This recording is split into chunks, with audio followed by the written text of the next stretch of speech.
नमस्कार मंडळी, मी वैभव देशपांडे. आत्ता मी आलेलो हैदराबाद दख्खन येथे आणि आता मी सध्या गोळकोंडा किल्ल्यावरती आहे.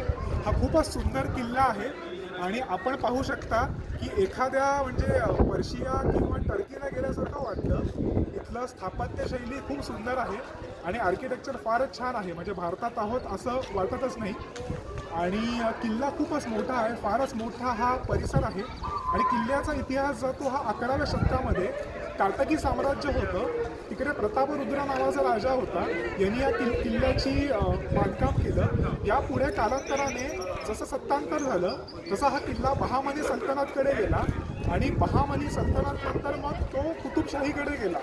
अशी ही गोळकोंडा सल्तनत तिकडे तयार झालं आणि व्यापारासाठी हे सुद्धा खूप चांगलं केंद्र होतं. 17व्या शतकामध्ये इथे कापसाचं उत्पादन आणि याचा व्यापार हा खूप दूरपर्यंत झालेला आपल्याला बघायला मिळतो. अगदी युरोप आणि रोमशांपर्यंत गेलेला आहे.